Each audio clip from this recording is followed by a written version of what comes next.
मेरा नाम ईशा है। मैं काशीपुर विच रहिंदी हाँ। मेरी ये कहानी मेरे सहुरे घर च मेरे उपर होए जुल्मां दी है। रब मेरे सहुरे वर्गा सहुरा किसे नूं ना देवे। मैं उस घर विच विधवा सी ते 5 साल तसीहे झलदी रही। घर विच मौजूद हर कोई मेरे बारे वख-वख गल्लां कर रहा सी। ਉਹ बहस कर रहे सन कि विधवा होने तो बाद मैनू अपने पेके घर रहना चाहिए है जां अपने सहुरे घर। पर मेरी भरजाई नहीं चाहुंदी सी कि मैं उसके घर जाके रहां, क्योंकि मेरा भरा दी आमदन बहुत घट है। ਉਹ ਮੇਰੇ ਸਮੇਤ ਮੇਰੇ 2 ਬੱਚਿਆਂ ਦਾ ਬੋਝ ਚੁੱਕਣ ਤੋਂ ਝਿਜਕ ਰਹੀ ਸੀ। ਮੇਰਾ ਭਰਾ ਵੀ ਕਿਸੇ ਨਾ ਕਿਸੇ ਤਰ੍ਹਾਂ ਮੇਰੇ ਸਹੁਰੇ ਨੂੰ ਕਹਿ ਰਿਹਾ ਸੀ ਕਿ ਤੁਸੀਂ ਈਸ਼ਾ ਨੂੰ ਇਸ ਘਰ ਵਿੱਚ ਹਮੇਸ਼ਾ ਲਈ ਰਹਿਣ ਦਿਓ।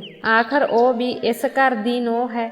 ਮੇਰੀ ਵਿਚਾਰੀ ਮਾਂ ਉੱਥੇ ਚੁੱਪਚਾਪ ਬੈਠੀ ਰਹੀ ਅਤੇ ਸਾਰੀਆਂ ਦੀਆਂ ਗੱਲਾਂ ਸੁਣਦੀ ਰਹੀ। ਸ਼ਾਇਦ ਉਹ ਕੁਝ ਕਹਿਣ ਦੀ ਸਥਿਤੀ ਵਿੱਚ ਨਹੀਂ ਸੀ। ਉਹ ਵੀ ਮੇਰੇ ਭਰਾ ਅਤੇ ਭਰਜਾਈ ਦੇ ਸਹਾਰੇ ਆਪਣਾ ਜੀਵਨ ਬਤੀਤ ਕਰ ਰਹੀ ਸੀ। ਮੈਂ ਸਿਰ ਝੁਕਾ ਕੇ ਚੁੱਪ ਬੈਠੀ ਰਹੀ। ਨਾ ਤਾਂ ਮੈਂ ਉਹਨਾਂ ਦੀ ਬਹਿਸ ਵਿੱਚ ਕੁਝ ਕਹਿ ਸਕਦੀ ਸੀ ਅਤੇ ਨਾ ਹੀ ਉਹਨਾਂ ਨੂੰ ਦੱਸ ਸਕਦੀ ਸੀ ਕਿ ਮੈਂ ਕੀ ਕਰਨਾ ਸੀ। ਮੇਰੇ ਪਤੀ, ਜਿਸ ਦਾ ਨਾਮ ਸੋਨੂ ਸੀ, ਦੇ ਜਾਣ ਤੋਂ ਬਾਅਦ ਇੰਜ ਲੱਗ ਰਿਹਾ ਸੀ ਜਿਵੇਂ ਮੇਰੀ ਦੁਨੀਆ ਹੀ ਤਬਾਹ ਹੋ ਗਈ ਹੋਵੇ। ਮੈਨੂੰ ਨਹੀਂ ਪਤਾ ਸੀ ਕਿ ਸੋਨੂ ਅਚਾਨਕ ਮੈਨੂੰ ਛੱਡ ਕੇ ਇਸ ਦੁਨੀਆ ਤੋਂ ਚਲਾ ਜਾਵੇਗਾ।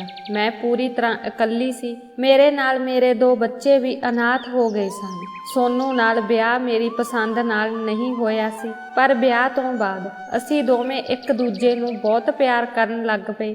ਮੈਂ ਵੀ ਆਪਣੇ ਵਿਆਹੁਤਾ ਜੀਵਨ ਤੋਂ ਪਹਿਲਾਂ ਕਦੇ ਕਿਸੇ ਅਜਨਬੀ ਨੂੰ ਨਜ਼ਰਾਂ ਚੁੱਕ ਕੇ ਨਹੀਂ ਦੇਖਿਆ ਸੀ। ਮੇਰੇ ਪਤੀ ਸੋਨੂ ਮੇਰੀ ਜ਼ਿੰਦਗੀ ਵਿੱਚ ਆਉਣ ਵਾਲੇ ਪਹਿਲੇ ਵਿਅਕਤੀ ਸਨ ਅਤੇ ਮੈਂ ਉਹਨਾਂ ਨੂੰ ਬਹੁਤ ਪਿਆਰ ਕਰਦੀ ਸੀ। ਅਤੇ ਜਦੋਂ ਸਾਡੇ ਦੋਵਾਂ ਬੱਚੇ ਇਸ ਦੁਨੀਆ ਵਿੱਚ ਆਏ ਤਾਂ ਸਾਡੀ ਜ਼ਿੰਦਗੀ ਹਰ ਤਰ੍ਹਾਂ ਨਾਲ ਸੰਪੂਰਨ ਸੀ। ਇਹ ਬੱਚੇ ਸਾਡੇ ਪਿਆਰ ਦਾ ਪ੍ਰਤੀਕ ਸਨ ਅਤੇ ਸਾਡੀ ਜ਼ਿੰਦਗੀ ਬਹੁਤ ਵਧੀਆ ਚੱਲ ਰਹੀ ਸੀ। ਮੈਨੂੰ ਮੇਰੇ ਸਹੁਰੇ ਘਰ ਦੀ ਕਿਸੇ ਵੀ ਚੀਜ਼ ਤੋਂ ਕੋਈ ਪਰੇਸ਼ਾਨੀ ਨਹੀਂ ਸੀ। ਮੇਰੀ ਸੱਸ ਨਹੀਂ ਸੀ, ਉਹ ਮੇਰੇ ਵਿਆਹ ਤੋਂ ਪਹਿਲਾਂ ਹੀ ਗੁਜ਼ਰ ਗਈ ਸੀ। ਸੋਨੂ ਦੀ ਇੱਕ ਭੈਣ ਸੀ, ਉਸ ਦੀ ਭੈਣ ਵਿਆਹੀ ਹੋਈ ਸੀ। ਉਸ ਦਾ ਸਹੁਰਾ ਘਰ ਸਾਡੇ ਘਰ ਤੋਂ ਬਾਹਰ ਦੂਰ ਸੀ, ਜਿਸ ਕਾਰਨ ਉਹ ਸਾਲ ਵਿੱਚ ਇੱਕ ਵਾਰ ਹੀ ਆਉਂਦੀ ਸੀ। ਘਰ ਵਿੱਚ ਸਿਰਫ ਮੇਰਾ ਸਹੁਰਾ, ਮੇਰਾ ਪਤੀ ਅਤੇ ਸਾਡੇ 2 ਬੱਚੇ ਸਨ। ਕੁਝ ਦਿਨਾਂ ਤੋਂ ਸੋਨੂ ਨੂੰ ਦਫ਼ਤਰ ਤੋਂ ਕੁਝ ਪਰੇਸ਼ਾਨੀਆਂ ਦਾ ਸਾਹਮਣਾ ਕਰਨਾ ਪੈ ਰਿਹਾ ਸੀ, ਜਿਸ ਕਾਰਨ ਉਹ ਕਾਫੀ ਉਦਾਸ ਰਹਿਣ ਲੱਗ ਪਿਆ ਸੀ। ਉਸ ਦੀ ਕੰਪਨੀ ਨੂੰ ਭਾਰੀ ਨੁਕਸਾਨ ਹੋ ਰਿਹਾ ਸੀ,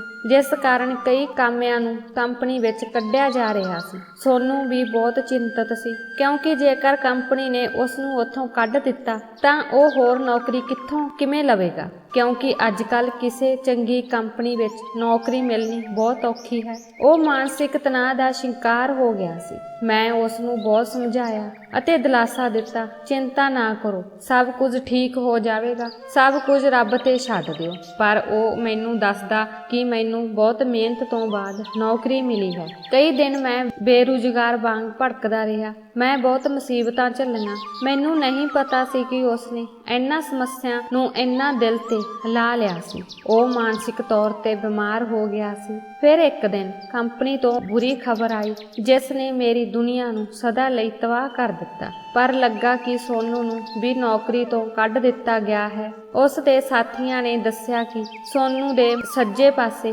ਅਚਾਨਕ ਤੇਜ਼ ਦਰਦ ਹੋਇਆ। ਉਹ ਦਰਦ ਨੂੰ ਨਜ਼ਰ ਅੰਦਾਜ਼ ਕਰਕੇ ਕੰਮ ਵਿੱਚ ਬਹੁਤ ਰੁੱਝਿਆ ਰਿਹਾ ਅਤੇ ਫਿਰ ਉਸ ਦਾ ਚਿਹਰਾ ਪਸੀਨੇ ਨਾਲ ਗਿੱਲਾ ਹੋ ਗਿਆ। ਕੁਰਸੀ ਤੇ ਬੈਠਿਆ ਹੀ ਉਹ ਬੇਹੋਸ਼ ਹੋ ਗਿਆ। ਫਿਰ ਸਾਨੂੰ ਬਾਅਦ ਵਿੱਚ ਪਤਾ ਲੱਗਾ ਕਿ ਸੋਨੂ ਨੂੰ ਦਿਲ ਦਾ ਦੌਰਾ ਪਿਆ ਸੀ, ਜੋ ਉਸ ਲਈ ਘਾਤਕ ਸਾਬਤ ਹੋਇਆ। ਮੇਰੇ ਦੋਵੇਂ ਬੱਚੇ ਇੰਨੇ ਛੋਟੇ ਸਨ ਕਿ ਉਹ ਸਕੂਲ ਵੀ ਨਹੀਂ ਜਾਂਦੇ ਸਨ। ਛੋਟਾ ਬੇਟਾ 2.5 ਸਾਲ ਦਾ ਸੀ ਤੇ ਵੱਡਾ ਬੇਟਾ 5 ਸਾਲ ਦਾ। ਇੰਜ ਲੱਗ ਰਿਹਾ ਸੀ ਜਿਵੇਂ ਮੇਰੇ ਉੱਤੇ ਮੁਸ਼ਕਲਾਂ ਦੇ ਪਹਾੜ ਡਿੱਗ ਪਏ ਹੋਣ। ਇੰਨੀ ਵੱਡੀ ਜ਼ਿੰਦਗੀ ਮੇਰੇ ਸਾਹਮਣੇ ਮੂੰਹ ਖੋਲ ਕੇ ਖੜੀ ਸੀ। ਮੇਰੇ ਭਰਾ ਦੀਆਂ ਗੱਲਾਂ ਤੋਂ ਸਾਫ਼ ਸੀ ਕਿ ਉਹ ਮੈਨੂੰ ਕਿਸੇ ਵੀ ਤਰ੍ਹਾਂ ਆਪਣੇ ਨਾਲ ਰੱਖਣ ਲਈ ਤਿਆਰ ਨਹੀਂ ਸੀ। ਮੇਰੇ ਸਹੁਰੇ ਨੇ ਉਹਨਾਂ ਨੂੰ ਕਿਹਾ ਕਿ ਸੋਨੂ ਦੀ ਮੌਤ ਤੋਂ ਬਾਅਦ ਇਸ ਘਰ ਤੇ ਈਸ਼ਾ ਦਾ ਪੂਰਾ ਹੱਕ ਹੈ, ਉਹ ਇੱਥੇ ਰਹਿ ਸਕਦੀ ਹੈ। ਇਹ ਸੁਣ ਕੇ ਮੇਰਾ ਭਰਾ ਅਤੇ ਭਰਜਾਈ ਬਹੁਤ ਖੁਸ਼ ਹੋਏ ਅਤੇ ਮੇਰੇ ਸਹੁਰੇ ਨੂੰ ਕਿਹਾ ਕਿ ਤੁਸੀਂ ਇੰਨੇ ਵੱਡੇ ਦਿਲ ਵਾਲੇ ਹੋ ਕਿ ਤੁਸੀਂ ਆਪਣੀ ਨੂੰਹ ਅਤੇ ਆਪਣੇ ਪੋਤੇ ਪੋਤੀਆਂ ਦਾ ਇੰਨਾ ਧਿਆਨ ਰੱਖਦੇ ਹੋ।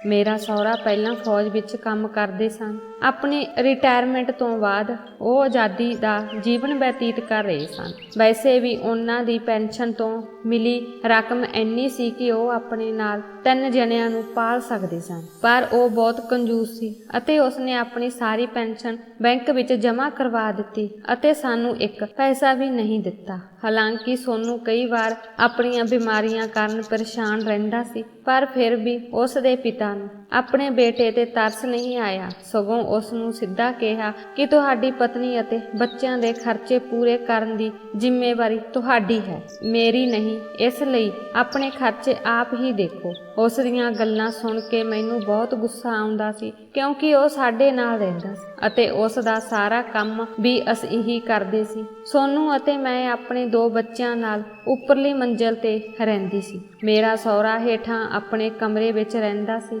ਮੈਂ ਤਿੰਨੋਂ ਟਾਈਮ ਖਾਣਾ ਉਸ ਦੇ ਕਮਰੇ ਵਿੱਚ ਪਹੁੰਚਾ ਦਿੰਦੀ ਅਤੇ ਚਾਹ ਆਦਿ ਤਿਆਰ ਕਰਕੇ ਉਸ ਦੇ ਕਮਰੇ ਵਿੱਚ ਦੇ ਆਉਂਦੀ। ਕਈ ਵਾਰ ਮੈਂ ਤੰਗ ਆ ਕੇ ਸੋਨੂੰ ਨੂੰ ਕਹਿ ਦਿੰਦੀ ਕਿ ਅਸੀਂ ਆਪਣੇ ਪਿਤਾ ਦੀ ਬਹੁਤ ਸੇਵਾ ਕਰਦੇ ਹਾਂ, ਪਰ ਉਹ ਆਪਣੀ ਕਮਾਈ ਵਿੱਚੋਂ ਸਾਡੇ ਉੱਤੇ 1 ਪੈਸਾ ਵੀ ਖਰਚਣ ਲਈ ਤਿਆਰ ਨਹੀਂ ਸੀ। ਇਸ ਲਈ ਸੋਨੂੰ ਨੇ ਮੈਨੂੰ ਸਮਝਾਇਆ ਕਿ ਉਸਨੇ ਆਪਣੀ ਦੌਲਤ ਦਾ ਕੀ ਕਰਨਾ ਹੈ, ਉਹ ਸਾਡੇ ਲਈ ਹੀ ਬਚਾ ਰਹੇ ਹਨ। ਇਹ ਗੱਲਾਂ ਸੁਣ ਕੇ ਮੈਂ ਚੁੱਪ ਹੋ ਜਾਂਦੀ ਸੀ ਅਤੇ ਸੋਚਦੀ ਸੀ ਕਿ ਸੋਨੂੰ ਸਹੀ ਹੈ ਅਤੇ ਮੈਂ ਉਸ ਦੀਆਂ ਗੱਲਾਂ ਨੂੰ ਸੱਚ ਮੰਨਣ ਲੱਗ ਪਈ ਸੀ। ਹੁਣ ਜਦੋਂ ਸੋਨੂੰ ਦੇ ਜਾਣ ਤੋਂ ਬਾਅਦ ਉਹ ਮੈਨੂੰ ਉੱਪਰਲੀ ਮੰਜ਼ਿਲ ਦੇਣ ਲਈ ਤਿਆਰ ਸੀ ਤਾਂ ਮੇਰੀ ਵਿਚਾਰੀ ਮਾਂ ਨੇ ਇਸ ਗੱਲ ਤੇ ਕੁਝ ਨਹੀਂ ਕਿਹਾ, ਪਰ ਮੇਰੇ ਭਰਾ ਅਤੇ ਭਰਜਾਈ ਨੂੰ ਆਰਾਮ ਮਿਲਿਆ। ਮੇਰੀ ਭਰਜਾਈ ਸ਼ਾਇਦ ਖੁਸ਼ ਸੀ ਕਿਉਂਕਿ ਹੁਣ ਉਸ ਦੀ ਵਿਧਵਾ ਭਰਜਾਈ ਉਸ ਦੇ ਘਰ ਨਹੀਂ ਜਾ ਰਹੀ ਸੀ, ਜਦੋਂ ਕਿ ਮੇਰੇ ਸਹੁਰੇ ਨੇ ਪਹਿਲਾਂ ਹੀ ਕਹਿ ਦਿੱਤਾ ਸੀ ਕਿ ਈਸ਼ਾ ਅਤੇ ਉਸ ਦੇ ਬੱਚੇ ਹਮੇਸ਼ਾ ਉੱਪਰਲੀ ਮੰਜ਼ਿਲ ਤੇ ਰਹਿਣਗੇ।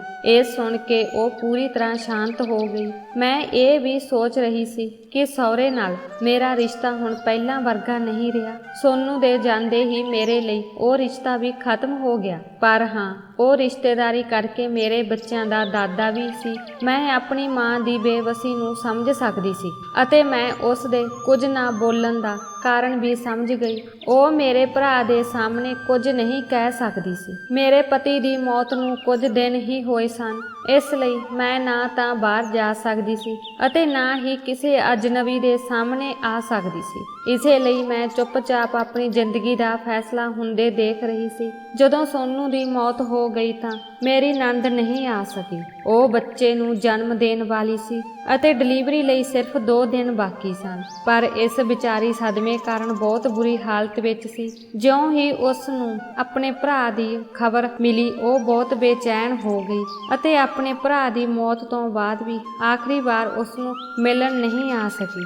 ਇਸ ਹਾਲਤ ਵਿੱਚ ਉਹ ਆਪਣਾ ਦੁੱਖ ਜ਼ਾਹਰ ਕਰਨ ਤੋਂ ਇਲਾਵਾ ਕੁਝ ਨਹੀਂ ਕਰ ਸਕਦੀ ਸੀ। ਫਿਰ ਮਾਂ ਅਤੇ ਭਰਾ ਮੇਰੇ ਸਿਰ ਤੇ ਹੱਥ ਰੱਖ ਕੇ ਚਲੇ ਗਏ। ਜਾਂਦੇ ਸਮੇਂ ਮਾਂ ਨੇ ਮੈਨੂੰ ਕਿਹਾ, ਬੇਟੀ, ਜੇ ਤੁਹਾਨੂੰ ਕੋਈ ਸਮੱਸਿਆ ਹੈ ਤਾਂ ਕਿਰਪਾ ਕਰਕੇ ਮੈਨੂੰ ਤੁਰੰਤ ਦੱਸਿਓ।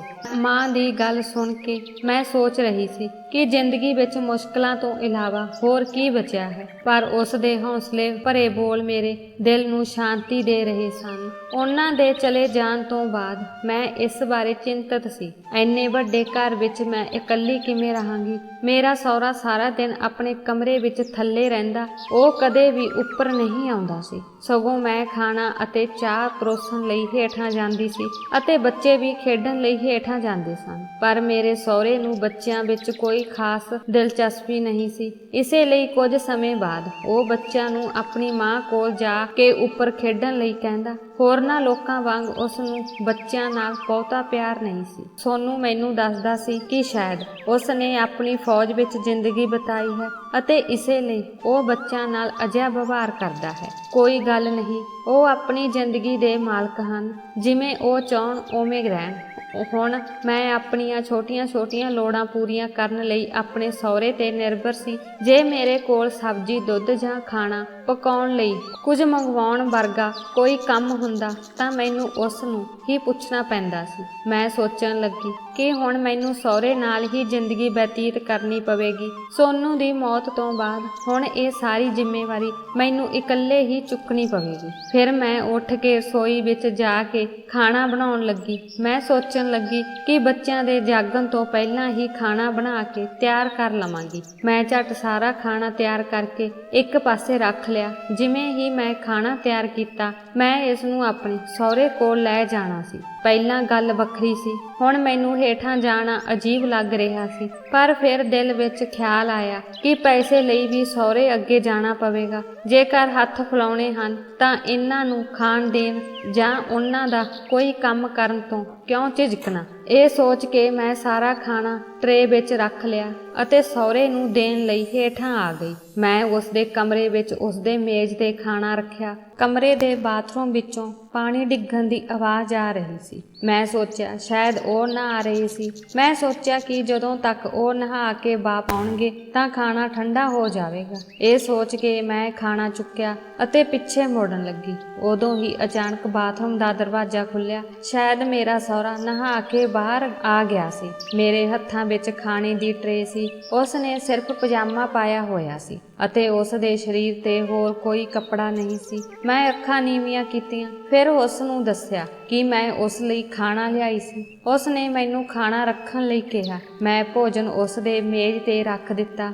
ਮੈਂ ਪਿੱਛੇ ਮੁੜਨ ਹੀ ਲੱਗੀ ਸੀ ਕਿ ਅਚਾਨਕ ਮੇਰੇ ਪਿੱਛੇ ਖੜੇ ਮੇਰੇ ਸਹੁਰੇ ਨਾਲ ਮੈਂ ਟਕਰਾ ਗਈ। ਮੈਂ ਉਸ ਨੂੰ ਕਿਹਾ ਕਿ ਮੈਨੂੰ ਮਾਫ਼ ਕਰਨਾ, ਮੈਨੂੰ ਨਹੀਂ ਪਤਾ ਸੀ ਕਿ ਤੁਸੀਂ ਮੇਰੇ ਪਿੱਛੇ ਹੋ। ਉਹ ਵੀ ਮੇਰੇ ਕੋਲੋਂ ਮਾਫ਼ੀ ਮੰਗਣ ਲੱਗ ਪਿਆ ਅਤੇ ਕਹਿਣ ਲੱਗਾ, ਨਹੀਂ, ਮੈਂ ਆਪਣੀ ਐਨਕ ਚੁੱਕ ਰਿਹਾ ਸੀ। ਮੈਂ ਝੱਟ ਡਰ ਕੇ ਕਮਰੇ ਤੋਂ ਬਾਹਰ ਆ ਗਈ। ਮੈਂ ਬਹੁਤ ਅਜੀਬ ਮਹਿਸੂਸ ਕਰ ਰਹੀ ਸੀ। ਮੈਂ ਆਪਣੇ ਕਮਰੇ ਵੱਲ ਭੱਜੀ। ਰਸੋਈ ਵਿੱਚ ਸਾਰਾ ਰਾਸ਼ਨ ਹੋ ਗਿਆ ਸੀ। ਮੈਂ ਆਪਣੇ ਸਹੁਰੇ ਨੂੰ ਰਸੋਈ ਦਾ ਰਾਸ਼ਨ ਲਿਆਉਣ ਬਾਰੇ ਕਹਿਣਾ ਸੀ। ਮੈਂ ਉਸ ਨਾਲ ਗੱਲ ਕਰਨ ਦਾ ਮੌਕਾ ਲੱਭ ਰਹੀ ਸੀ। ਦੋਵੇਂ ਬੱਚੇ ਜਾਗ ਰਹੇ ਸਨ, ਇਸ ਲਈ ਉਹਨਾਂ ਦੇ ਸਾਹਮਣੇ ਬਹੁਤ ਸਾਰੇ ਖਿਡੌਣੇ ਰੱਖ ਕੇ ਉਹਨਾਂ ਨੂੰ ਖੇਡਣ ਲਈ ਕਿਹਾ ਅਤੇ ਖੁਦ ਰਾਸ਼ਨ ਦੀ ਗੱਲ ਕਰਨ ਲਈ ਮੈਂ ਹੇਠਾਂ ਆਪਣੇ ਸਹੁਰੇ ਦੇ ਕਮਰੇ ਵਿੱਚ ਚਲੀ ਗਈ। ਉਹ ਮੰਜੇ ਤੇ ਪਏ ਸੀ ਪਰ ਜਾਗ ਰਹੇ ਸੀ। ਕਮਰੇ ਵਿੱਚ ਹਨੇਰਾ ਸੀ ਅਤੇ ਮੈਨੂੰ ਕੁਝ ਦਿਖਾਈ ਨਹੀਂ ਦੇ ਰਿਹਾ ਸੀ। ਇਸ ਲਈ ਮੈਂ ਉਸ ਨੂੰ ਹੌਲੀ-ਹੌਲੀ ਬੁਲਾਇਆ, ਸਹੁਰਾ ਜੀ, ਮੈਂ ਤੁਹਾਡੇ ਨਾਲ ਕੁਝ ਗੱਲ ਕਰਨੀ ਚਾਹੁੰਦੀ ਹਾਂ।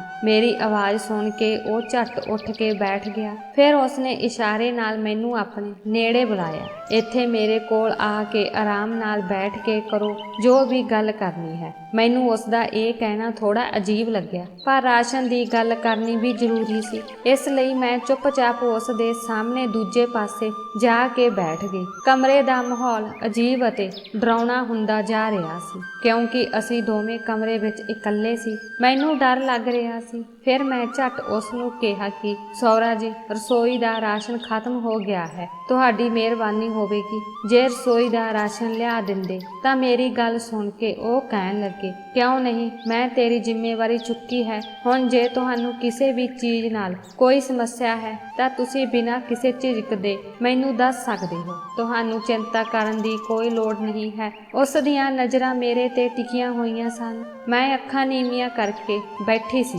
ਫਿਰ ਉਹ ਮੈਨੂੰ ਕਹਿਣ ਲੱਗਾ, ਈਸ਼ਾ, ਤੈਨੂੰ ਆਪਣੇ ਪਤੀ ਦੀ ਯਾਦ ਆ ਰਹੀ ਹੈ। ਉਸ ਦੀਆਂ ਗੱਲਾਂ ਮੈਨੂੰ ਥੋੜੀਆਂ ਜਿਹੀਆਂ ਲੱਗ ਰਹੀਆਂ ਸਨ। ਇਸ ਲਈ ਮੈਂ ਆਪਣੀਆਂ ਅੱਖਾਂ ਨੀਵੀਆਂ ਕਰਕੇ ਉਸ ਨੂੰ ਕਿਹਾ ਕਿ ਮੈਨੂੰ ਹਰ ਵੇਲੇ ਆਪਣੇ ਸੋਨੂ ਦੀ ਯਾਦ ਆਉਂਦੀ ਹੈ। ਉਸ ਦੇ ਜਾਣ ਤੋਂ ਬਾਅਦ ਇੰਜ ਲੱਗਦਾ ਹੈ ਜਿਵੇਂ ਮੇਰੀ ਜ਼ਿੰਦਗੀ ਦਾ ਮਕਸਦ ਹੀ ਖਤਮ ਹੋ ਗਿਆ ਹੋਵੇ। ਮੈਂ ਉਹਨਾਂ ਨੂੰ ਦੁਖੀ ਹੋ ਕੇ ਅਤੇ ਥੋੜੇ ਸ਼ਬਦਾਂ ਵਿੱਚ ਦੱਸ ਰਹੀ ਸੀ। ਫਿਰ ਉਹ ਮੈਨੂੰ ਦੱਸਣ ਲੱਗਾ ਕਿ ਮੈਨੂੰ ਵੀ ਹਰ ਵੇਲੇ ਆਪਣੀ ਪਤਨੀ ਦੀ ਘਾਟ ਮਹਿਸੂਸ ਹੁੰਦੀ ਹੈ। ਉਸ ਦੀ ਮੌਤ ਨੂੰ ਕਿੰਨੇ ਸਾਲ ਬੀਤ ਗਏ ਹਨ, ਪਰ ਦੂਜੇ ਵਿਆਹ ਦਾ ਖਿਆਲ ਮੇਰੇ ਮਨ ਵਿੱਚ ਕਦੇ ਨਹੀਂ ਆਇਆ, ਭਾਵੇਂ ਮੈਨੂੰ ਪਤਨੀ ਦੀ ਬਹੁਤ ਲੋੜ ਸੀ। ਤੁਸੀਂ ਇਹ ਵੀ ਦੇਖ ਸਕਦੇ ਹੋ ਕਿ ਮੈਂ ਕਿੰਨਾ ਸਿਹਤਮੰਦ ਅਤੇ ਫਿੱਟ ਹਾਂ। ਮੈਂ ਕਦੇ ਕਿਸੇ ਔਰਤ ਨੂੰ ਮੇਰੀ ਜ਼ਿੰਦਗੀ ਵਿੱਚ ਲਿਆਉਣ ਬਾਰੇ नहीं सोचिया। ਉਹ ਮੇਰਾ ਧਿਆਨ ਖਿੱਚਣ ਦੀ ਕੋਸ਼ਿਸ਼ ਕਰ ਰਿਹਾ ਸੀ। ਫਿਰ ਮੈਂ ਸੋਚਣ ਲੱਗੀ ਕਿ ਉਹ ਵੱਡੀ ਉਮਰ ਦੇ ਸੀ, ਪਰ ਉਹ ਲੱਗਦੇ ਨਹੀਂ ਸਨ। ਮੈਂ ਜਲਦੀ ਤੋਂ ਜਲਦੀ ਉੱਥੋਂ ਉੱਠਣ ਦੀ ਕੋਸ਼ਿਸ਼ ਕਰ ਰਹੀ ਸੀ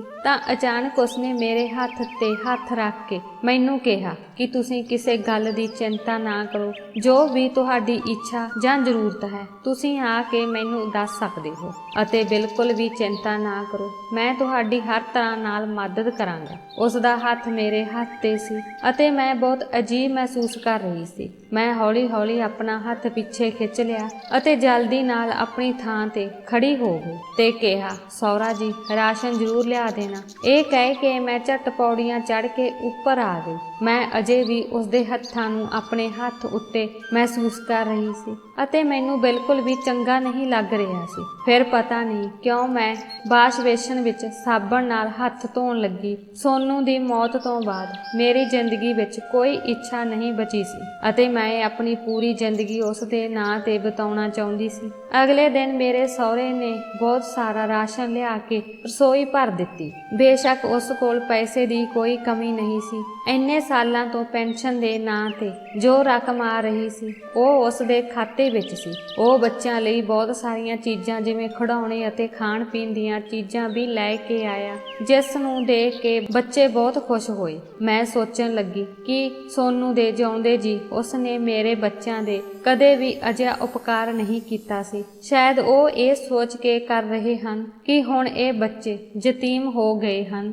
ਤਾਂ ਮੈਂ ਰਸੋਈ ਵਿੱਚ ਸਾਰਾ ਰਾਸ਼ਨ ਰੱਖ ਦਿੱਤਾ। ਇੱਕ ਦਿਨ ਦੁਪਹਿਰ ਦਾ ਖਾਣਾ ਖਾ ਕੇ ਤੇ ਦੋਵੇਂ ਬੱਚੇ ਸੌਣ ਤੋਂ ਬਾਅਦ ਮੈਂ ਨਹਾਉਣ ਬਾਰੇ ਸੋਚ ਕੇ ਬਾਥਰੂਮ ਵਿੱਚ ਚਲੀ ਗਈ। ਜਿਵੇਂ ਹੀ ਮੈਂ ਇਸ਼ਨਾਨ ਕਰਨ ਤੋਂ ਬਾਅਦ ਬਾਹਰ ਆਈ ਤਾਂ ਮੇਰਾ ਸਹੁਰਾ ਮੇਰੇ ਕਮਰੇ ਵਿੱਚ ਖੜਾ ਸੀ। ਮੈਂ ਉਸ ਨੂੰ ਦੇਖ ਕੇ ਦੰਗ ਰਹਿ ਗਈ। ਮੇਰੇ ਕੋਲ ਦੁਪੱਟਾ ਵੀ ਨਹੀਂ ਸੀ। ਮੇਰੇ ਗਿੱਲੇ ਵਾਲ ਵੀ ਖੁੱਲੇ ਹੋਏ ਸਨ। ਉਹਨਾਂ ਵਿੱਚੋਂ ਨਿਕਲਦੇ ਪਾਣੀ ਨੇ ਮੇਰੇ ਸਾਰੇ ਕੱਪੜੇ ਗਿੱਲੇ ਕਰ ਦਿੱਤੇ ਸਨ। ਉਸ ਨੂੰ ਆਪਣੇ ਸਾਹਮਣੇ ਇਸ ਤਰ੍ਹਾਂ ਦੇਖ ਕੇ ਮੈਨੂੰ ਸ਼ਰਮ ਆਉਣ ਲੱਗੀ। ਫਿਰ ਮੈਂ ਉਸ ਨੂੰ ਪੁੱਛਣ ਲੱਗੀ ਕਿ ਸਹੁਰਾ ਜੀ ਤੁਹਾਨੂੰ ਕੋਈ ਕੰਮ ਸੀ? ਉਸ ਦੀਆਂ ਨਜ਼ਰਾਂ ਮੇਰੇ ਸਰੀਰ ਤੋਂ ਹਟ ਨਹੀਂ ਰਹੀਆਂ ਸਨ। ਇੱਕ ਅਜੀਬ ਜਿਹੀ ਪਿਆਸ ਉਸ ਦੀਆਂ ਅੱਖਾਂ ਵਿੱਚੋਂ ਦਿਖਾਈ ਦੇ ਰਹੀ ਸੀ। ਉਹ ਮੈਨੂੰ ਪੂਰੀ ਤਰ੍ਹਾਂ ਅਜੀਬ ਮਹਿਸੂਸ ਕਰ ਰਿਹਾ ਸੀ। ਫਿਰ ਉਸਨੇ ਮੇਰੇ ਵੱਲ ਦੇਖਿਆ ਅਤੇ ਕਿਹਾ ਕਿ ਅੱਜ ਮੈਂ ਬਹੁਤ ਇਕੱਲਾ ਮਹਿਸੂਸ ਕਰ ਰਿਹਾ ਸੀ, ਇਸ ਲਈ ਮੈਂ ਤੁਹਾਡੇ ਕੋਲ ਆ ਕੇ ਬੈਠਣ ਬਾਰੇ ਸੋਚਿਆ। ਮੈਂ ਵੀ ਅੱਖਾਂ ਨੀਵੀਆਂ ਕਰਕੇ ਕਿਹਾ ਕਿ ਕਿਉਂ ਨਹੀਂ, ਤੁਸੀਂ ਆਪਣੇ ਦਿਲ ਦੀ ਗੱਲ ਮੇਰੇ ਨਾਲ ਕਰ ਸਕਦੇ ਹੋ।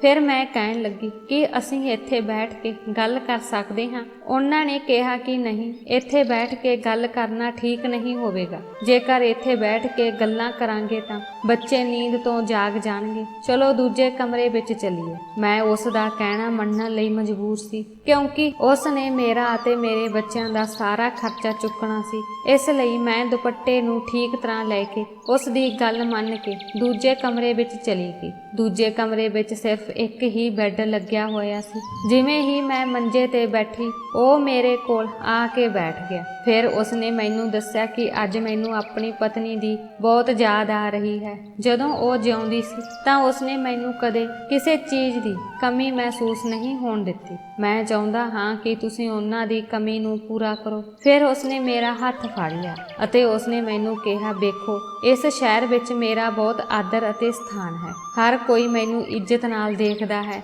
ਮੈਂ ਨਹੀਂ ਚਾਹੁੰਦਾ ਕਿ ਕੱਲ ਨੂੰ ਕੋਈ ਮੇਰੇ ਬਾਰੇ ਕਹੇ ਕਿ ਮੈਂ ਆਪਣੀ ਜਵਾਨ ਨੂੰਹ ਨੂੰ ਆਪਣੇ ਕੋਲ ਰੱਖਿਆ ਹੈ। ਇਸ ਲਈ ਤੁਸੀਂ ਕਿਸੇ ਦੇ ਸਾਹਮਣੇ ਘਰ ਦੀ ਗੱਲ ਨਹੀਂ ਕਰੋਗੇ ਅਤੇ ਨਾ ਹੀ ਇੱਥੇ ਕਿਸੇ ਔਰਤ ਨੂੰ ਘਰ ਬੁਲਾਓਗੇ। ਮੈਨੂੰ ਆਪਣੇ ਘਰ ਔਰਤ ਦਾ ਆਉਣਾ ਜਾਣਾ ਪਸੰਦ ਨਹੀਂ। ਮੈਂ ਹੈਰਾਨੀ ਨਾਲ ਉਸ ਦੀ ਗੱਲ ਸੁਣ ਰਹੀ ਸੀ ਅਤੇ ਹੈਰਾਨ ਰਹਿ ਗਈ ਜਦੋਂ ਉਸਨੇ ਅਚਾਨਕ ਮੇਰਾ ਹੱਥ ਫੜ ਲਿਆ। ਮੈਂ ਹੌਲੀ ਹੌਲੀ ਆਪਣਾ ਹੱਥ ਉਸਦੇ ਹੱਥ ਤੋਂ ਛੁਡਾ ਲਿਆ। ਫਿਰ ਮੈਂ ਸਿਰ ਝੁਕਾ ਕੇ ਕਿਹਾ, ਸਹੁਰਾ ਜੀ ਤੁਸੀਂ ਚਿੰਤਾ ਨਾ ਕਰੋ, ਮੈਂ ਉਹੀ ਕਰਾਂਗੀ ਜੋ ਤੁਸੀਂ ਕਹੋਗੇ।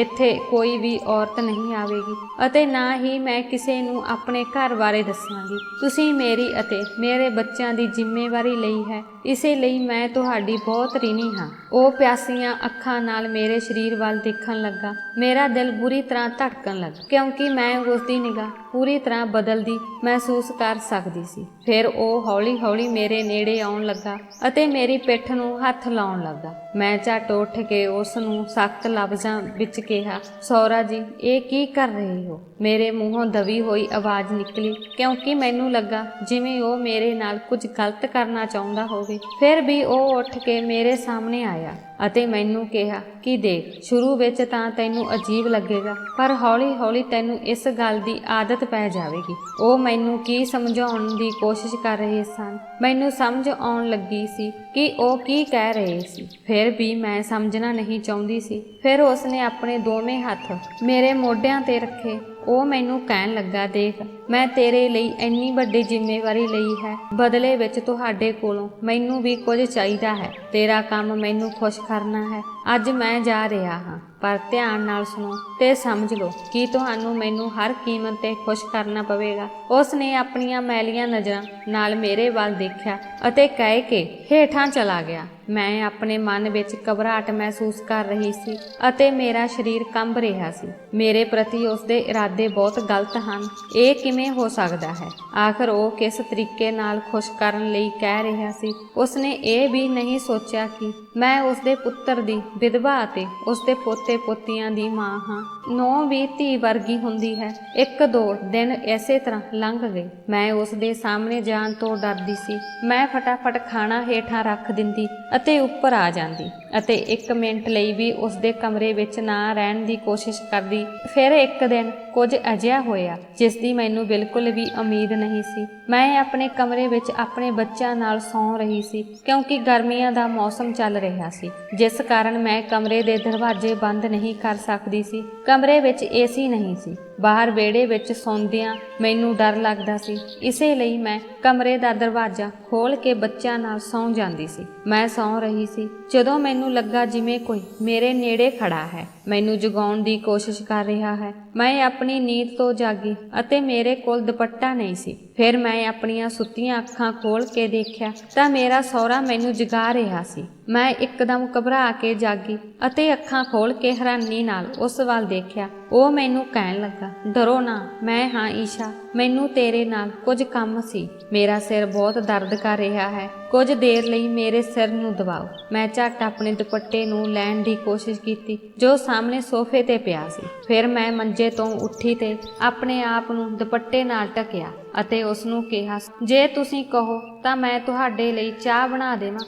ਉਸਨੇ ਕਿਹਾ, ਮੈਂ ਨਹੀਂ ਚਾਹੁੰਦਾ, ਪਰ ਤੁਸੀਂ ਮੇਰੇ ਲਈ ਇੱਕ ਕੰਮ ਕਰੋ, ਆਪਣੇ ਸੋਹਣੇ ਹੱਥਾਂ ਨਾਲ ਮੇਰਾ ਸਿਰ ਦਬਾਓ। ਚਾਹ 'ਚ ਕੈਫੀਨ ਹੁੰਦੀ ਹੈ, ਇਸ ਨੂੰ ਪੀਣ ਨਾਲ ਦਰਦ ਵੱਧ ਜਾਂਦਾ ਹੈ। ਫਿਰ ਉਹ ਮੈਨੂੰ ਵਾਰ-ਵਾਰ ਕਹਿਣ ਲੱਗਾ ਕਿ ਮੈਂ ਹੇਠਾਂ ਕਮਰੇ ਵਿੱਚ ਤੁਹਾਡਾ ਇੰਤਜ਼ਾਰ ਕਰ ਰਿਹਾ ਹਾਂ। ਇਹ ਕਹਿ ਕੇ ਉਹ ਹੇਠਾਂ ਚਲਾ ਗਿਆ। ਮੈਂ ਹੈਰਾਨ ਅਤੇ ਪਰੇਸ਼ਾਨ ਖੜੀ ਸੀ। ਅੱਧੀ ਰਾਤ ਦੇ ਇਸ ਸਮੇਂ ਉਸਦੇ ਕਮਰੇ ਵਿੱਚ ਜਾਣਾ ਪਹਾੜ ਉੱਤੇ ਚੜ੍ਹਨ ਵਰਗਾ ਲੱਗਦਾ ਸੀ, ਪਰ ਉਸਦੀ ਗੱਲ ਮੰਨਣੀ ਵੀ ਜ਼ਰੂਰੀ ਸੀ, ਕਿਉਂਕਿ ਮੈਂ ਉਹਨਾਂ ਨੂੰ ਨਾਰਾਜ਼ ਨਹੀਂ ਕਰ ਸਕਦੀ ਸੀ। ਆਖਰਕਾਰ ਉਹ ਮੇਰਾ ਅਤੇ ਮੇਰੇ ਬੱਚਿਆਂ ਦਾ ਪਾਲਣ ਪੋਸ਼ਣ ਕਰ ਰਿਹਾ ਸੀ। ਆਪਣੀ ਮਜਬੂਰੀ ਬਾਰੇ ਸੋਚ ਕੇ ਮੈਂ ਹੇਠਾਂ ਵੱਲ ਨੂੰ ਜਾਣ ਲੱਗੀ। ਮੈਂ ਕਮਰੇ ਦਾ ਦਰਵਾਜ਼ਾ ਹਲਕਾ ਜਿਹਾ ਬੰਦ ਕਰ ਦਿੱਤਾ ਸੀ ਤਾਂ ਜੋ ਬੱਚੇ ਜਾਗ ਨਾ ਜਾਣ। ਹੇਠਾਂ ਕਮਰੇ ਦਾ ਦਰਵਾਜ਼ਾ ਪਹਿਲਾਂ ਹੀ ਖੁੱਲ੍ਹਾ ਸੀ। ਇੰਜ ਲੱਗ ਰਿਹਾ ਸੀ ਜਿਵੇਂ ਉਹ ਮੇਰੇ ਆਉਣ ਦੀ ਉਡੀਕ ਕਰ ਰਿਹਾ ਹੋਵੇ। ਫਿਰ ਮੈਨੂੰ ਆਉਂਦਾ ਦੇਖ ਕੇ ਉਹ ਮੰਜੇ ਤੇ ਲੇਟ ਗਿਆ ਅਤੇ ਮੈਨੂੰ ਜਲਦੀ ਨਾਲ ਸਿਰ ਦਬਾਉਣ ਲਈ ਕਿਹਾ, ਇੰਨੇ ਸਮੇਂ ਤੋਂ ਮੈਂ ਤੁਹਾਡੇ ਆਉਣ ਦੀ ਉਡੀਕ ਕਰ ਰਿਹਾ ਹਾਂ ਅਤੇ ਸੌਣ ਦੀ ਕੋਸ਼ਿਸ਼ ਕਰ ਰਿਹਾ ਹਾਂ, ਪਰ ਮੈਨੂੰ ਨੀਂਦ ਨਹੀਂ ਆ ਰਹੀ। ਮੈਂ ਉਸ ਕੋਲ ਬੈਠ ਗਈ ਅਤੇ ਹੌਲੀ-ਹੌਲੀ ਉਸਦਾ ਸਿਰ ਦਬਾਉਣ ਲੱਗੀ। ਮੈਂ ਕੁਝ ਦੇਰ ਤੱਕ ਉਸਦਾ ਸਿਰ ਦਬਾਉਂਦੀ ਰਹੀ। ਫਿਰ ਅਚਾਨਕ ਉਸਨੇ ਆਪਣਾ ਸਿਰ ਚੁੱਕ ਕੇ ਮੇਰੀ ਗੋਦੀ ਵਿੱਚ ਰੱਖ ਲਿਆ। ਫਿਰ ਮੇਰਾ ਦਿਲ ਸੁੱਕੇ ਪੱਤੇ ਵਾਂਗ ਕੰਬ ਰਿਹਾ ਸੀ। ਮੇਰੇ ਨਾਲ ਇਹ ਕੀ ਹੋ ਰਿਹਾ ਸੀ ਅਤੇ ਉਹ ਕੀ ਕਰ ਰਹੇ ਸਨ? ਮੈਨੂੰ ਕੁਝ ਸਮਝ ਨਹੀਂ ਆ ਰਿਹਾ ਸੀ ਕਿ ਉਹ ਮੇਰੇ ਨਾਲ ਅਣਉਚਿਤ ਸੰਬੰਧ ਬਣਾਉਣਾ ਚਾਹੁੰਦਾ ਸੀ। ਮੈਂ ਹੌਲੀ-ਹੌਲੀ ਉੱਠਣ ਲੱਗੀ ਤਾਂ ਅਚਾਨਕ ਉਸਨੇ ਮੈਨੂੰ ਝਟਕੇ ਨਾਲ ਖਿੱਚ ਲਿਆ ਤੇ ਆਪਣੇ ਉੱਪਰ ਡੇਗ ਲਿਆ। ਫਿਰ ਮੈਂ ਆਪਣੇ ਆਪ ਨੂੰ ਉਸ ਤੋਂ ਛੁਡਾਉਣ ਦੀ ਬਹੁਤ ਕੋਸ਼ਿਸ਼ ਕੀਤੀ, ਪਰ ਉਹ ਬਹੁਤ ਤਕੜਾ ਸੀ। ਉਸ ਨੇ ਮੈਨੂੰ ਇੰਨਾ ਕੱਸਿਆ ਹੋਇਆ ਸੀ ਕਿ ਮੇਰੀ ਕੋਸ਼ਿਸ਼ ਦੇ ਬਾਵਜੂਦ ਮੈਂ ਆਪਣੇ ਆਪ ਨੂੰ ਆਜ਼ਾਦ ਨਹੀਂ ਕਰ ਸਕੀ। ਫਿਰ ਉਸ ਨੂੰ ਪੁੱਛਿਆ, ਸਹੁਰਾ ਜੀ, ਤੁਸੀਂ ਇਹ ਸਭ ਕੀ ਕਰ ਰਹੇ ਹੋ? ਤੁਸੀਂ ਮੇਰੇ ਨਾਲ ਅਜੇ ਗੰਦੇ ਕੰਮ ਕਿਵੇਂ ਕਰ ਸਕਦੇ ਹੋ? ਮੈਂ ਤੇਰੇ ਮਰੇ ਹੋਏ ਪੁੱਤ ਦੀ ਘਰ ਵਾਲੀ ਹਾਂ। ਘੱਟੋ ਘੱਟ ਤੂੰ ਆਪਣਾ ਉਸ ਪੁੱਤ ਦਾ ਖਿਆਲ ਰੱਖ। ਉਹ ਗੁੱਸੇ ਨਾਲ ਮੇਰੇ ਤੇ ਚੀਕਣ ਲੱਗਾ। ਜਦੋਂ ਤੱਕ ਤੁਸੀਂ ਉਸ ਦੀ ਪਤਨੀ ਸੀ ਤੇ ਮੇਰੇ ਪੁੱਤਰ ਨਾਲ ਤੁਹਾਡਾ ਰਿਸ਼ਤਾ ਸੀ, ਉਸ ਸਮੇਂ ਤੂੰ ਮੇਰੀ ਨੂੰਹ ਸੀ, ਪਰ ਜਿਵੇਂ ਹੀ ਮੇਰਾ ਪੁੱਤਰ ਮਰਿਆ ਤੂੰ ਮੇਰੀ ਨੂੰਹ ਨਹੀਂ ਰਹੀ। ਜੇ ਤੁਸੀਂ ਇਸ ਘਰ ਵਿੱਚ ਰਹਿਣਾ ਚਾਹੁੰਦੇ ਹੋ ਤਾਂ ਮੇਰੇ ਅਨੁਸਾਰ ਤੁਹਾਨੂੰ ਮੇਰੀਆਂ ਸਾਰੀਆਂ ਸ਼ਰਤਾਂ ਮੰਨਣੀਆਂ ਪੈਣਗੀਆਂ। ਉਸਨੇ ਮੈਨੂੰ ਇੱਕ ਝਟਕਾ ਦਿੱਤਾ ਅਤੇ ਮੈਨੂੰ ਮੰਜੇ ਤੇ ਪਾ ਦਿੱਤਾ। ਉਸਨੇ ਮੇਰੀ ਹੋਂਦ ਨੂੰ ਪੂਰੀ ਤਰ੍ਹਾਂ ਬੇਵੱਸ ਕਰ ਦਿੱਤਾ ਸੀ। ਮੈਂ ਜ਼ਖਮੀ ਪੰਛੀ ਵਾਂਗ ਫੜਫੜਾ ਰਹੀ ਸੀ। ਉਸ ਨੂੰ ਇੰਨੇ ਸਾਲਾਂ ਬਾਅਦ ਆਪਣੀ ਜ਼ਿੰਦਗੀ ਵਿੱਚ ਇੱਕ ਔਰਤ ਮਿਲੀ ਸੀ ਅਤੇ ਉਸਨੇ ਸਾਰੀ ਕਸਰਾਂ ਮੇਰੇ ਉੱਤੇ ਕੱਢ ਦਿੱਤੀ। ਆਖਰਕਾਰ ਉਹ ਮੈਨੂੰ ਆਪਣੇ ਜਿਸ ਉਦੇਸ਼ਾਂ ਲਈ ਵਰਤਣਾ ਚਾਹੁੰਦਾ ਸੀ, ਅੱਜ ਉਹ ਆਪਣੇ ਮਕਸਦ ਵਿੱਚ ਕਾਮਯਾਬ ਹੋ ਗਿਆ ਸੀ। ਮੈਂ ਉਸ ਦੇ ਬਿਸਤਰੇ ਤੇ ਬਿਲਕੁਲ ਬੇਵੱਸ ਪਈ ਸੀ। ਜਦੋਂ ਉਹ ਮੇਰੇ ਤੋਂ ਸੰਤੁਸ਼ਟ ਹੋ ਗਿਆ ਤਾਂ ਉਹ ਮੈਨੂੰ ਕਹਿਣ ਲੱਗਾ ਕਿ ਹੁਣ ਤੁਸੀਂ ਉੱਪਰ ਜਾਓ ਤੇ ਧਿਆਨ ਰੱਖਣਾ, ਤੁਸੀਂ ਇਸ ਬਾਰੇ ਕਿਸੇ ਨੂੰ ਕੁਝ ਵੀ ਨਹੀਂ। ਵੈਸੇ ਵੀ ਲੋਕ ਜਾਣਦੇ ਹਨ ਕਿ ਮੈਂ ਕਿੰਨਾ ਚੰਗਾ ਇਨਸਾਨ ਹਾਂ। ਇਲਾਕੇ ਵਿੱਚ ਮੇਰਾ ਬਹੁਤ ਸਤਿਕਾਰ ਤੇ ਨਾਂ ਹੈ।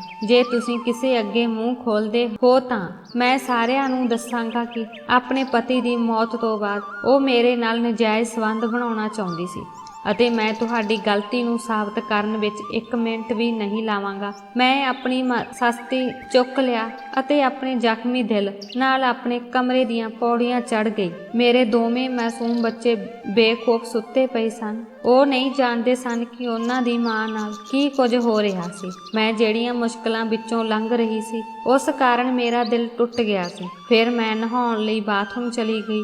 ਦੂਜੀ ਸਵੇਰ ਮੇਰੇ ਲਈ ਹੋਰ ਵੀ ਖਤਰਨਾਕ ਸਾਬਤ ਹੋਈ। ਮੈਂ ਆਪਣੇ ਜ਼ਖਮੀ ਦਿਲ ਨਾਲ ਰਸੋਈ ਵਿੱਚ ਨਾਸ਼ਤਾ ਤਿਆਰ ਕਰ ਰਹੀ ਸੀ। ਮੇਰਾ ਕੋਈ ਕੰਮ ਨੂੰ ਦਿਲ ਨਹੀਂ ਕਰ ਰਿਹਾ ਸੀ। ਹੁਣ ਮੈਂ ਹੇਠਾਂ ਜਾਣ ਤੋਂ ਵੀ ਝਿਜਕ ਰਹੀ ਸੀ, ਪਰ ਮੈਨੂੰ ਨਾਸ਼ਤਾ ਮੇਰੇ ਸਹੁਰੇ ਨੂੰ ਦੇਣ ਜਾਣਾ ਪੈਣਾ ਸੀ, ਕਿਉਂਕਿ ਮੈਂ ਚੰਗੀ ਤਰ੍ਹਾਂ ਜਾਣਦੀ ਸੀ ਕਿ ਉਹਨਾਂ ਨੇ ਮੈਨੂੰ ਇਸ ਘਰ ਵਿੱਚ ਰੱਖ ਕੇ ਆਪਣਾ ਕਿੰਨਾ ਫਾਇਦਾ ਸੋਚਿਆ ਸੀ ਅਤੇ ਇਹ ਫਾਇਦਾ ਉਹਨਾਂ ਨੇ ਹੁਣ ਪ੍ਰਾਪਤ ਕਰ ਲਿਆ ਸੀ। ਜਦੋਂ ਮੈਂ ਹੇਠਾਂ ਨਾ ਗਈ ਤਾਂ ਉਹ ਆਪ ਹੀ ਉੱਪਰ ਆ ਗਿਆ।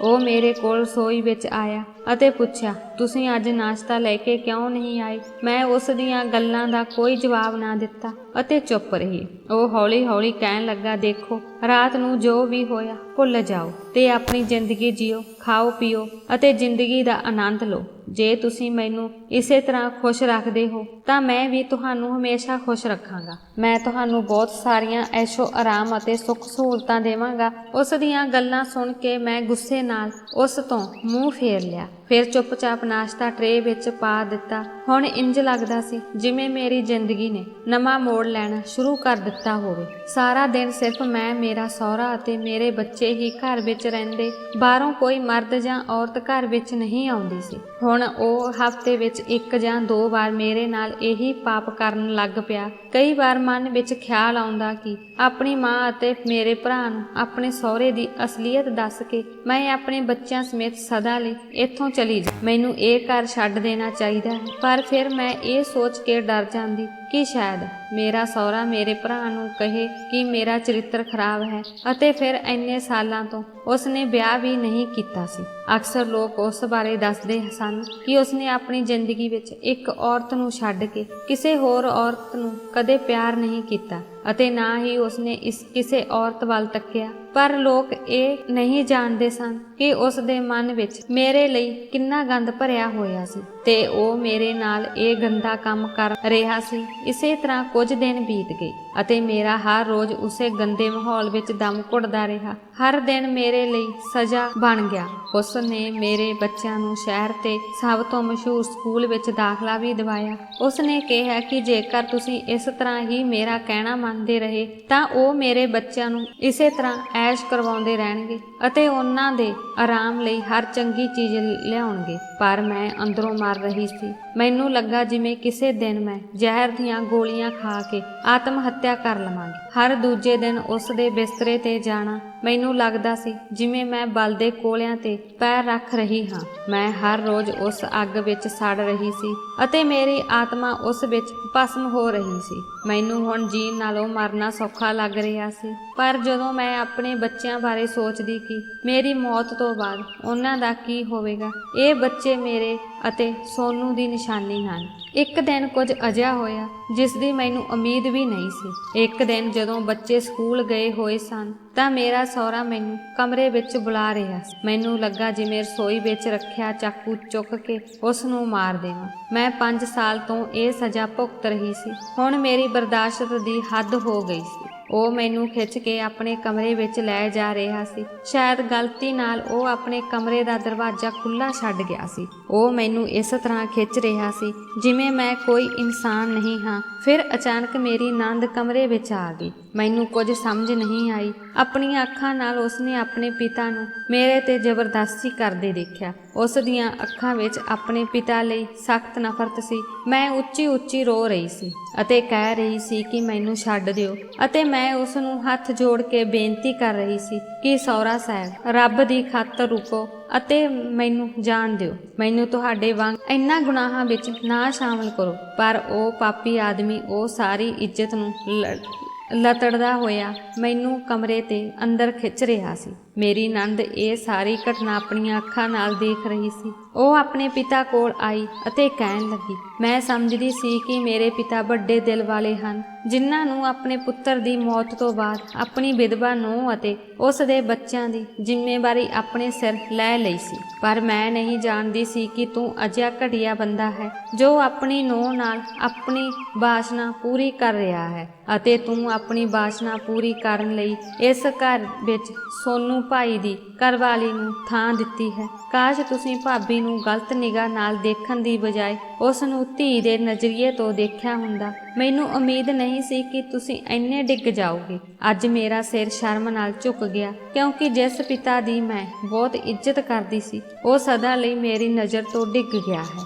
ਹੁਣ ਮੈਂ ਤੁਹਾਨੂੰ ਦੱਸਦੀ ਹਾਂ ਕਿ ਅੱਜ ਤੋਂ ਬਾਅਦ ਮੇਰਾ ਤੁਹਾਡੇ ਨਾਲ ਕੋਈ ਸੰਬੰਧ ਨਹੀਂ ਹੈ, ਅਤੇ ਮੇਰਾ ਪਿਤਾ ਮੇਰੇ ਲਈ ਮਰ ਗਿਆ ਹੈ, ਅਤੇ ਤੁਸੀਂ ਇਹ ਭੁੱਲ ਗਏ ਹੋ ਕਿ ਤੁਹਾਡੀ ਵੀ ਇੱਕ ਧੀ ਸੀ। ਕਿਉਂਕਿ ਜੋ ਵਿਅਕਤੀ ਦੂਜਿਆਂ ਦੀਆਂ ਧੀ ਨੂੰ ਬਰਬਾਦ ਕਰਦਾ ਹੈ ਉਹ ਇਨਸਾਨ ਕਹਾਉਣ ਦਾ ਹੱਕਦਾਰ ਨਹੀਂ ਹੈ, ਉਹ ਇੱਕ ਜਾਨਵਰ ਹੈ।